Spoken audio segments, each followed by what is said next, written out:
네, 하나님의 말씀 고린도전서 3장 10절입니다. 고린도전서 3장 10절.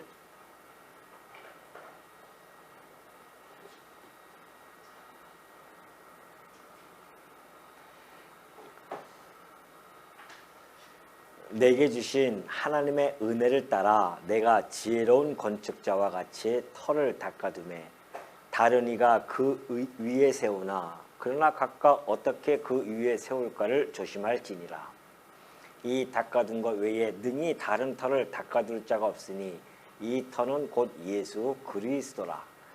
만일 누구든지 금이나 은이나 보석이나 나무나 풀이나 지푸로 이 터 위에 세우면 각 사람의 공적이 나타날 터인데 그날이 공적을 밝히리니 이는 불로 나타내고 그 불이 각 사람의 공적이 어떠한 것을 시험할 것임이라.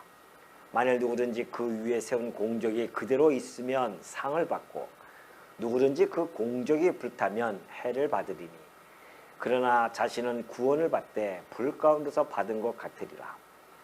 너희는 너희가 하나님의 성전인 것과 하나님의 성령이 너희 안에 계신 것을 알지 못하느냐. 누구든지 하나님의 성전을 더럽히면 하나님이 그 사람을 멸하시리라. 하나님의 성전은 거룩하니 너희도 그러하니라. 17절까지 봉독해 드렸습니다. 우리 지난 시간에 살펴보았듯이 바울은 분쟁이 일어난 그 고린도 교회를 향해서 그 파당의 당수로 그들이 삼고 있는 바울, 아볼로에 대한 그 사역에 대해서 잘 증언해 준 바가 있죠. 바울은 심었고 아볼로는 물을 주었지만 오직 자라나게 하시는 분은 하나님이라는 것을 천명합니다. 그러면서 심느니 물 주님이 사실은 아무것도 아닌 먼지와 같은 존재이지만 하나님만이 그 당신의 집을 세워 가심을 다시 한번 일깨워 준 바가 있습니다. 자, 오늘은 계속해서 같은 그런 선상에서 우리가 이해를 해야 할 내용이죠. 자, 10절부터 보면은 내게 주신 하나님의 은혜를 따라 내가 지혜로운 건축자와 같이 터를 닦아두매 그래요. 내게 주신 하나님의 은혜를 따라 그래요. 그러니까 바울은 자기가 하는 모든 일들 그 사역을 하나님의 은혜로부터 왔음을 정확하게 짚어주고 있죠. 그러니까 나를 따르려고 하지 마라. 내가 한 일도 하나님의 내게 주신 하나님의 은혜를 따라서 내가 한 것이라는 것이죠. 그리고 또 하나는 내가 지혜로운 건축자와 같이 터를 닦아 두었다는 것이죠. 사실 이 하나님의 은혜는 주권입니다. 하나님의 주권적인 은혜를 그가 받았고요. 그럼에도 불구하고 자신이 그 사명을 받은 자로서의 그 책임에 대한 것을 균형을 결코 잃지 않고 있었다는 겁니다. 우리는 하나님의 절대 주권을 이야기하다 보니까 한동안 우리가 좀 잘못된 길로 간 적이 있었습니다. 하나님의 절대 주권만 이야기하고 우리는 없는 거예요. 그러니까 우리의 삶은 공허해지고 붕 떠있는 그러한 상태의 경험도 아마 여러분도 하신 분들도 혹 있을지도 모르겠습니다. 그러나 바울은 끊임없이 하나님의 절대 주권을 이야기하여요. 그 은혜를 이야기합니다. 그럼에도 불구하고 그 은혜를 받은 자로서 그 삶의 책임을 날마다 지면서 살아갔던 그 바울의 치열한 삶을 우리는 알 수가 있죠. 이것이 바로 균형입니다. 하나님께서 우리를 로봇으로 그렇게 사용하지 않거든요. 하나님이 가장 당신의 정말 생기를 불어넣어서 만든 인간이기 때문에 우리의 그 전 인격의 3요소인 지정이라고 하는 그 인격적 요소를 통해서 당신이 섭리해 가십니다. 그렇기 때문에 우리로 하여금 당신의 은혜를 베풀어줘서 깨닫게 하셔요. 그 우리의 마음을 결단케 하시고 또한 우리가 우리의 의지에 의해서 우리가 일을 해나가고 있는 것이죠. 그럼에도 불구하고 우리가 그것을 거부하고 그런 것조차 역시 우리 안에 또 있단 말입니다. 결국은 그것조차도 하나님께서는 책임을 물으신다는 것은 우리가 이 땅을 살아갈 때에 하나님의 이 절대 주권의 은혜를 받은 자로서 우리의 삶이 어떠해야 되는지를 너무나 정확하게 명확하게 보여주고 있는 대목이 아닐 수 없죠. 여기가 바로. 그러니까 내게 주신 하나님의 은혜를 따라 내가 지혜로운 건축자와 같이 열심히 터를 닦아놓았다는 겁니다. 지혜로운 건축자를 그렇게 터를 닦아놨다는 것이죠. 어떤 세속적인 수단이라든가 이런 세속적인 어떤 사변들 이런 것들을 차용한 것이 아닙니다. 오로지 하나님의 지혜로 내가 이 터를 닦아뒀다는 것이죠. 그 하나님의 지혜로 이 터를 닦아놓았다고 하는데 그럼 터는 뭔가? 계속해서 이야기합니다. 다른 이가 그 위에 세우나 그러나 각각 어떻게 그 위에 세울까를 조심할지니라. 내가 그 터를 닦아놨는데 그 위에다가 어떻게 세울지 내가 조심해야 된다. 왜? 이 닦아둔 것 외에는 다른 터를 닦아줄 자가 없다는 것이죠. 바울이 닦아둔 이 터라고 하는 것은 완벽한 토대라는 겁니다.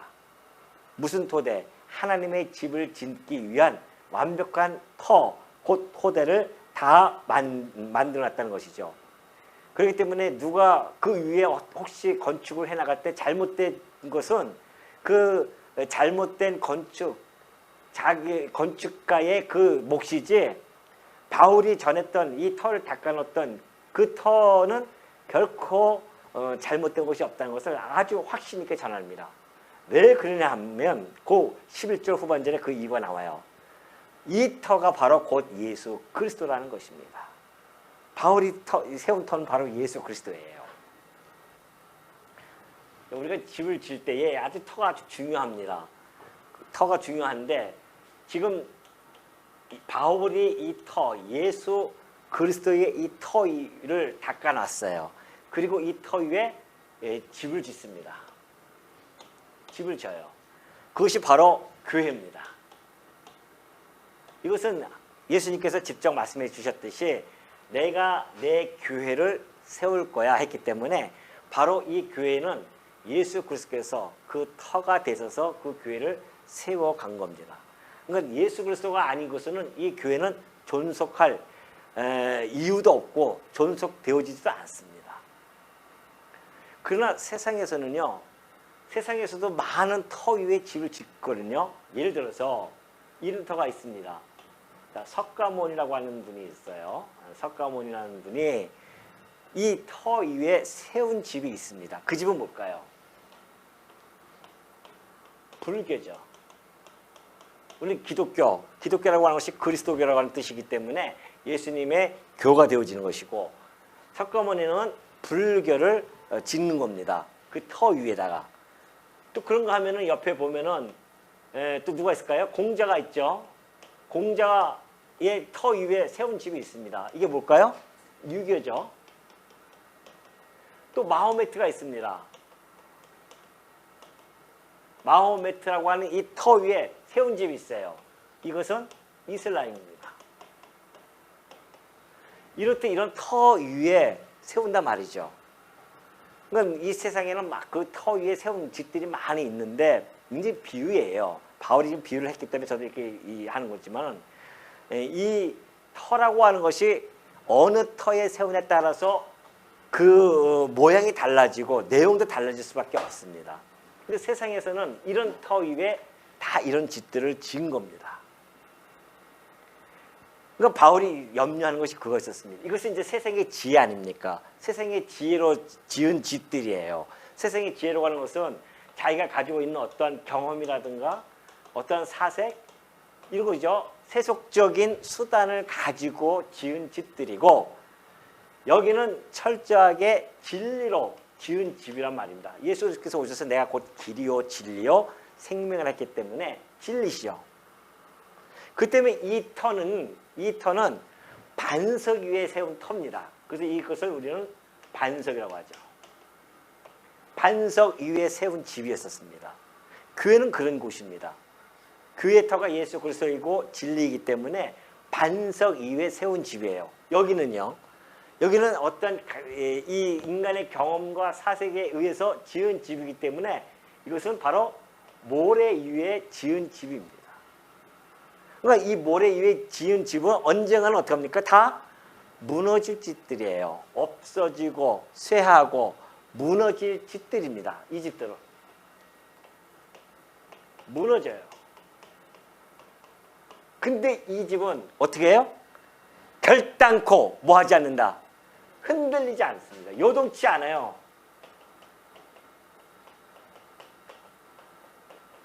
벌써 이게 틀린 겁니다. 그러니까 어떤 터가 짓느냐에 아주 중요한 겁니다. 집이라는 것이 그렇지 않습니까? 근데 우리가 지은 집, 여러분이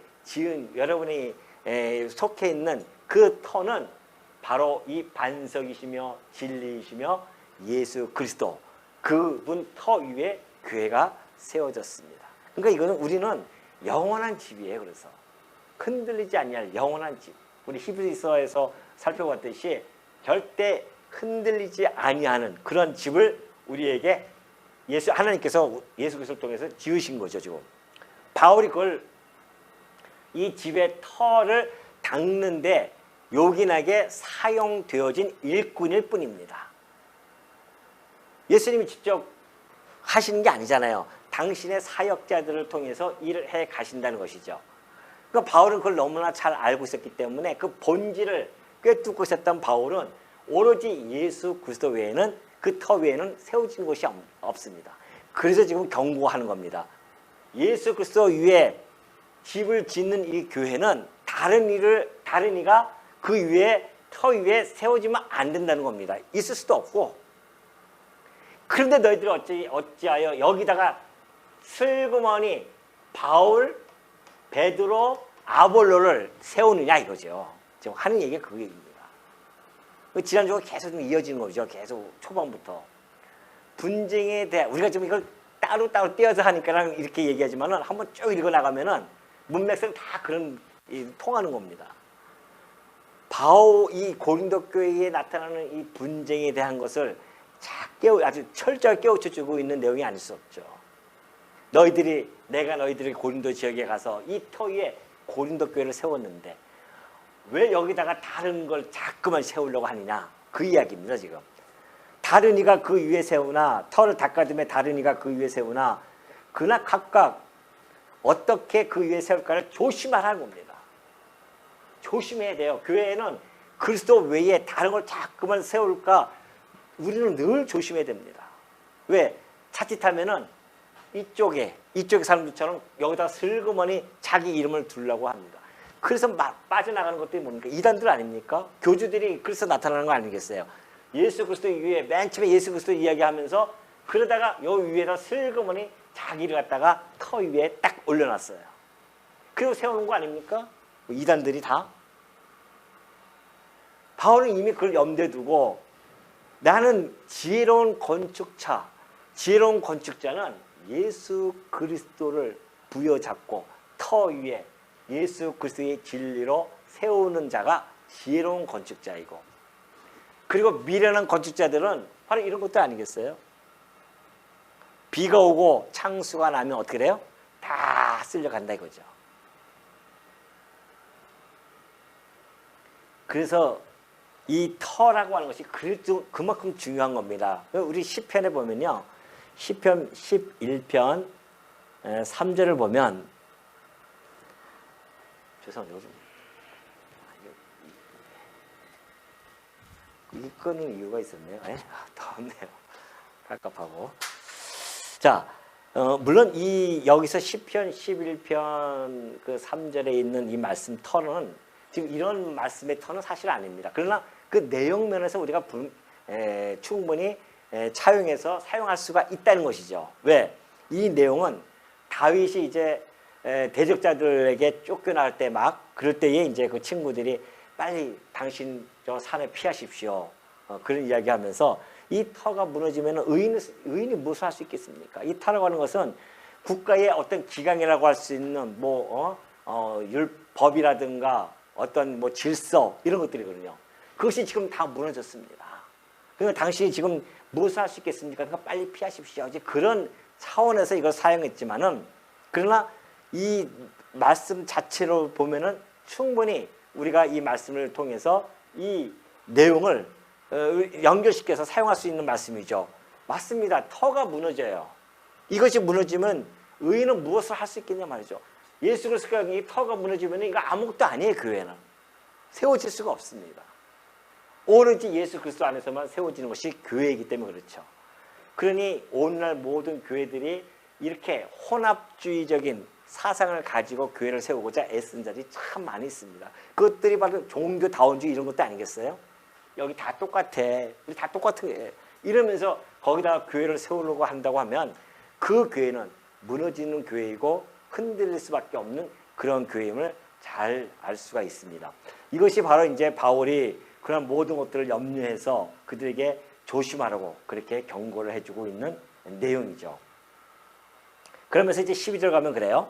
만일 누구든지 금이나 은이나 보석이나 나무나 풀이나 지푸로 이 터 위에 세우면 각 사람의 공적이 나타날 터인데 그날이 공적을 밝히리니 이는 불로 나타내고 그 불이 각 사람의 공적이 어떠한 것을 시험할 것임이라 그래요. 누구든지 금, 은, 보석 그래요. 지금 이 공적의 재료들이 아주 극명하게 나타나 있죠. 하나는 금, 은, 보석은 불에 타지 아니하는 그런 보여주고 있는 것이죠. 그리고 나무나 불이나 지푸는 불로 금방 살 수밖에 없는 그러한 재료들입니다.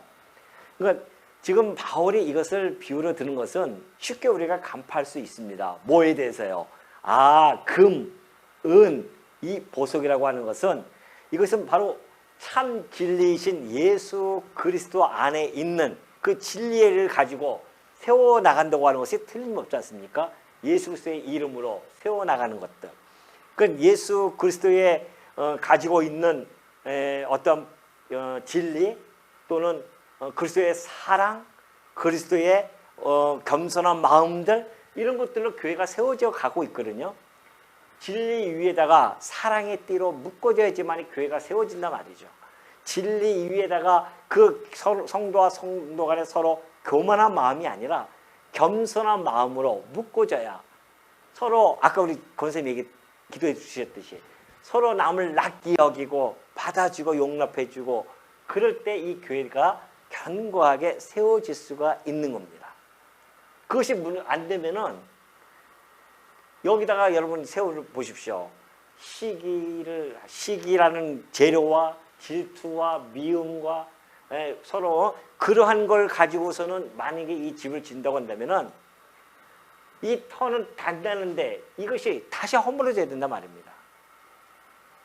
그러니까 지금 바울은 그날을 이제 보세요. 그날이 하나님 예수님께서 이제 이 땅에 오실 때 그런 것이죠. 각 사람의 공적이 나타날 때 그날 공적을 밝힙니다. 그러니까 예수님이 이 땅에 오시면은 이제 당신이 우리 성도들을 통해서 다 행했던 모든 우리의 공적들이 다 드러납니다. 물론 목사뿐만이 아닙니다. 목사고 장로고 권사고 집사고 안에 다 하나님 예수 그리스도 앞에서 우리의 공적들이 다 드러나요. 우리는 반드시 평가를 받게 되어집니다. 마지막 날 그리스도의 불 앞에서 각 사람의 한 일의 실상이 적나라하게 밝혀지는데요. 그러니 여러분들 우리가 이 교회에서 일을 하는 우리 사역자들은요 늘 머릿속에 간직해야 할 것은 마지막 날 그리스도 앞에 나가서 우리의 공적에 평가를 받는다는 거 틀림없습니다. 여기 그렇게 나와 있으니까. 그 우리는 그 마지막 날 주님 앞에 가서 평가를 우리의 공적 내 60년 70년 교회 생활하면서 쌓아왔던 나의 이 공적이 반드시 평가를 받는다는 것 잊지 마시기 바랍니다. 우리는 그걸 항상 염두에 두고 살아야 됩니다. 기억하고 있어야 돼요. 우리는 사람을 서로 속일 수는 있어요. 우리는 인간이기 때문에. 그러나 하나님 앞에서 절대 못 속입니다. 히브리서 기자가 그걸 이해한 거 아닙니까? 하나님의 말씀은 살아 운동력이 있어요. 우리의 관절, 골수 찔러 쪼갤 뿐만이 아니라 우리의 심령을 감찰해서 우리의 모든 걸 다 드러내신 분이에요. 그리스도 앞에 가면 우리 다 드러난단 말입니다. 그러면 우리가 금과 은과 보석으로 내가 교회를 세웠는지, 아니면은 나무와 또 뭐야 집이라든가 또 풀 같은 걸로 우리가 했는지, 이 모든 것이 상징하는 거 아닙니까? 그런 것들은 이 세상의 지혜이며 자기의 욕심, 교만 이런 걸 가지고서는 교회를 세우고자 하는 분들이 있을 것이고, 어떤 분들은 정말 그리스도의 마음과 그리스도의 사랑을 가지고 세워나가는 분들도 있습니다. 이걸 우리는 이렇게 살아가면서 잘 평가가 안 될 겁니다. 우리는 평가가 안 돼요. 왜? 우리는 속임을 당하기도 하고 속기도 하고 살아가는 자들이기 때문에 그래요. 그러나 우리 주 예수 그리스도는 절대 속지 않으신 분입니다. 반드시 우리가 가서 다 불타고 다 드러나게 되어 있어요. 그러니 우리가 그동안 여러분이 해왔던 뒤를 곰곰이 생각해야 할, 이 고린도서를 공부하면서 우리는 그동안 하루하루 주일마다 와서 또는 우리가 이렇게 일을 하고 하지만은, 그것이 정말 내가 그리스도 앞에서 평가를 받는, 내 공적이 평가를 받는 것을 우리가 염두에 두고 살아가고 있는지, 아니면 아무 생각 없이 우리가 살아가고 있는지, 우리는 늘 그걸 생각해야 됩니다. 근데 놀랍게도 바울은 그걸 정확하게 지적해주고 있어요. 우리들이 놓치기 쉬운 일들, 놓치기 쉬운 것들을 정확하게 지적해주고 있는 겁니다. 13절 보면 그래요. 각 사람의 공적이 나타날 터인데 그날이 공적을 밝히리니 이는 불로 나타내고 그 불이 각 사람의 공적이 어떤 것을 시험할 것이다. 그래요. 그러면서 14절 보면은 만일 누구든지 그 위에 세운 공적이 그대로 있으면 상을 받고 누구든지 그 공적이 불타면 해를 받으리니 그러나 자신은 구원을 받되 불 가운데서 받은 것 같으리라. 자, 불을 통해서 우리의 공적이 다 드러나요. 근데 정말 금과 은과 보석으로 지은 자들은 그대로 드러날 거 아닙니까? 그리스도의 사랑, 그리스도의 이 진리, 그리스도의 그 겸손한 마음을 가지고 그렇게 해서 하신 분들은 그대로 공적이 있을 거예요. 그러면 우리 주님으로부터 칭찬을 받으실 것입니다. 착하고 충성된 종아. 그래서 그리스도로부터 존귀함과 영광과 칭찬을 받을 것이고, 그리스도 앞에서 다 불로 딱 타버리는데 하나도 남지 않고, 하나도 남지 않고 그냥 다 드러났어요. 벌거벗은 것이 나의 공적들이 대단한 줄 갔는데 이 정도 했으면 내가 그래도 열심히 했는데, 딱 갔더니만 그 불이 한번 싹 흘러버리니까 그 내 공적은 다 어리간지 없어졌어요. 내가 내 욕심과 교만과 탐욕과 뭐 그런 것들로 이 했던 모든 것들이 다 불타고 없어지는 거죠. 그러나 자신은 구원을 받아요. 구원을 받죠. 예수 그리스도를 믿고 살아왔으니까. 그러나 불 가운데서 받은 것 같다는 거. 불 가운데서. 우리는 아모스 4장 11절에 가면요, 참 재밌는 표현이 있습니다. 하나님께서 아모스를 불러요. 선지자 불러놓고서는 한 4-5가지 계속 재앙을 설명해 줍니다. 너희가 내가 이렇게 했는데도 너희가 내게 돌아오지 아니하였다. 그렇게 이야기하시거든요. 그러면서 마지막쯤 이야기하는 거예요. 내가 너희 중에 성을 무너뜨리기를 하나님이 내가 소돔과 고모라를 무너뜨린 것 같이 내가 이 이스라엘을 내가 무너뜨렸다. 그런 거죠. 근데 너희가 불붙는 가운데서 빼낸 나무조각 같이 되었다는 겁니다. 얼마나 볼품이 없습니까? 얼마나 초라해요. 그 하나님의 그 성전이 있는 그 아름다운 이스라엘 성전이 다 불타 없어지고 그 나라가 예루살렘이 없어지고, 그래서 결국은 불 가운데서 우리 불 태우다가 이렇게 나무 하나 그 시커멓게 그을린 나무 있지 않습니까? 그것처럼 그 남은 자들이 하나님께 돌아올 때도 그런 모습 아니겠어요? 그것처럼 그걸 연상시키는 내용이었습니다. 이걸 좀 연상시키는 거죠. 다 불에 타서 불에 그을린 자들처럼 그렇게 해서 간신히 구원받는 그러한 부끄러운 구원이 있음을 잊지 마시기 바랍니다. 우리는 구원받으면 다 그냥 하나님 앞에서 다 칭찬받고 할 줄 알았는데 고린도서 보니까 여기서 또 안 그러네요. 그러니까 우리가 이 성경을 전체적으로 균형 있게 보지 못하면 정신 못 차립니다. 우리가 바짝 정신 차려야 돼요. 이거 바울이 그냥 자기 생각으로 했겠습니까? 이 이야기를? 아니에요. 지금 하느님으로부터 받은 계시를 가지고 하는 이야기입니다. 그러니 불 가운데서 받은 구원자가 될 것인가?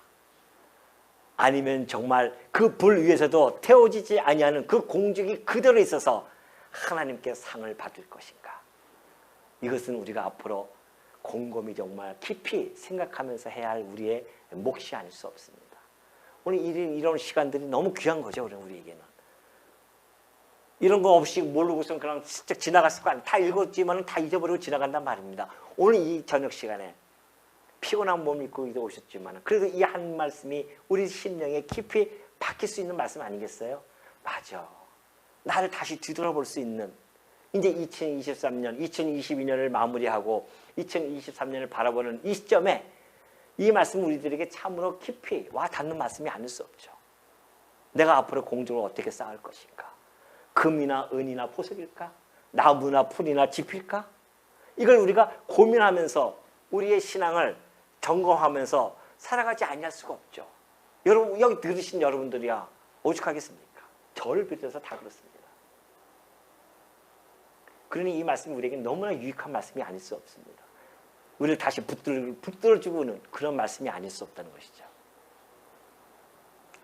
그러면서 16절 너희는 너희가 하나님의 성전인 것과 하나님의 성령이 너희 안에 계시는 것을 알지 못하느냐.